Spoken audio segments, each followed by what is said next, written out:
আসসালামু আলাইকুম। প্রোগ্রামিং কলেজের পক্ষ থেকে আপনাদের সবাইকে স্বাগত জানাচ্ছি। আমি এস এম হেলাল। আজকের ভিডিওতে সিকিউর সফটওয়্যারের বাকি কিছু ড্রয়িং টুলস নিয়ে আলোচনা করব। তো প্রথমে যে টুলসটি নিয়ে আলোচনা করতে চাচ্ছি সেটা হচ্ছে যে ডিফাইন এরিয়া। ডিফাইন এরিয়াটা হচ্ছে এরকম একটা টুলস। এখানে তিনটা টুলস আছে, 1, 2, 3। এটা হচ্ছে ফটোশপের ম্যাজিক টুলসের মতো। এটা হচ্ছে ডিফাইন এরিয়া। আর এই টুলসটা হচ্ছে আপনার এই যে সিলেক্ট এরিয়ার ভিতরে যে লক এরিয়ার যে অপশনটা, তো ও আর ও কাজ দুজনের প্রায় সেম। তো আমি প্রথমে যে টুলসটা দেখাচ্ছি সেটা হচ্ছে ডিফাইন এরিয়া। ডিফাইন এরিয়া হচ্ছে এরকম যে অনেক সময় আমরা এরকম সমস্যার সম্মুখীন হই যে শুধুমাত্র একটা কালার সিলেক্ট করে এবং ওই একটা কালার বিভিন্ন অ্যাঙ্গেলে বিভিন্ন দিকে টার্ন নিতে হয়। ওই শুধুমাত্র এই একটা কালার সিলেক্ট করে তাকে কপি করতে হয়, তাকে মুভ করতে হয়। এই জন্য ডিফাইন করা, যেমন আমি যদি এই নর্মাল সিলেক্টর দিয়ে এই ইটাকে সিলেক্ট করি সেক্ষেত্রে আমার দেখুন আমার এই যে 4 নম্বর কালারের সাথে সাথে যে 5 নম্বর কালারটাও সিলেক্ট হয়েছে এবং কপি হয়েছে। কিন্তু আমি চাচ্ছি শুধুমাত্র এবং কেবলমাত্র এই 4 নম্বর কালারটা সিলেক্ট হবে।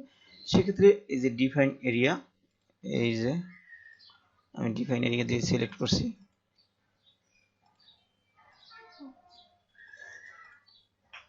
দেখুন আমি কিভাবে সিলেক্ট করছি। অর্থাৎ আপনাকে প্রতিটা অ্যাঙ্গেলে ক্লিক করতে হবে। সরি, এই আমার ড্রয়িং করা হয়ে গেল। মুভ, এই যে দেখুন শুধুমাত্র আমার ব্লু কালারটা সিলেক্ট হয়ে আসছে। এটা হচ্ছে আমার ডিফাইন এরিয়ার কাজ। তারপরে যে টুলসটা আছে সেটা হচ্ছে এরকম যে আমি শুধুমাত্র ওকে সিলেক্ট করে ওকে যেটা ক্লিক করে দেই তাহলেই হয়ে যাচ্ছে। এই যে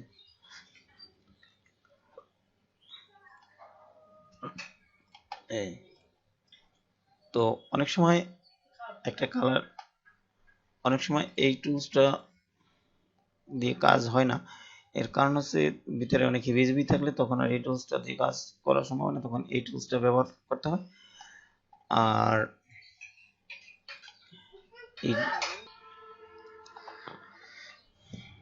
এবার আমরা দেখব ডিফাইন ওয়ার্ক এরিয়ার কাজ।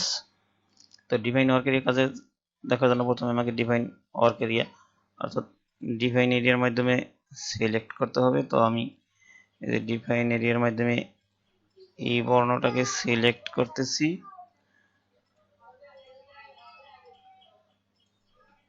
এই যে আমার সিলেক্ট করা হয়ে গেল। এবার এই যে এবারে ডিফাইন ওয়ার্ক এরিয়া করে দিলাম। এবার আমি চাচ্ছি ওর 2 নম্বর কালার দিয়ে কালারিং করব। দেখুন আমি কিন্তু এখান থেকে শুরু করছি, কিন্তু যতটুকু জায়গা আমি সিলেক্ট করছি ঠিক ততটুকু জায়গায় সে ড্রয়িং হচ্ছে, এর বাইরে কিন্তু কোনো ড্রয়িং হচ্ছে না। আপনারা দেখতে পাচ্ছেন আমি অনেক বাহির থেকে ড্রয়িং করা শুরু করছি, কিন্তু শুধুমাত্র যতটুকু জায়গা আমি সিলেক্ট করেছি ততটুকু জায়গা ড্রয়িং হচ্ছে, এর বাইরে ড্রয়িং হচ্ছে না। এই যে এবার যদি আমি ইনভার্ট এরিয়া করি তাহলে ঠিক যতটুকু জায়গা আমি সিলেক্ট করছি ততটুকু জায়গা সিলেক্ট হবে না এবং বাহিরের জায়গাটা সিলেক্ট হবে। দেখুন এই যে আমি 2 নম্বর কালার দিয়ে সিলেক্ট করার চেষ্টা করছি, কিন্তু আমি ই লেখাটাকে সিলেক্ট করছিলাম, এই জন্য ই লেখাটার উপর 2 নম্বর কালারের কোনো এফেক্ট পড়ে নাই, কিন্তু এর বাহিরে 2 নম্বর কালারের ইফেক্ট পড়ছে। এবার যদি আবার 1 নম্বর দিয়ে দেখ, এই যে একই অবস্থা। 3 নম্বর দিয়ে সিলেক্ট করলে এই যে আরো ক্লিয়ার বুঝতে পারবেন। 4 নম্বর দিয়ে, এটা যেহেতু 7 নম্বর আছে আমি 5 নম্বর দিয়ে দিচ্ছি। এই যে 6 দিয়ে, এই যে 8।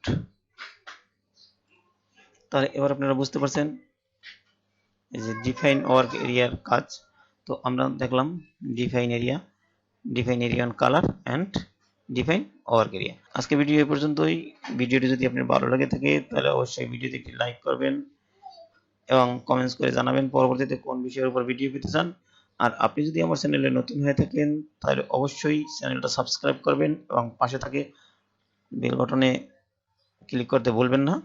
তো সবাই ভালো থাকবেন, সুস্থ থাকবেন। আল্লাহ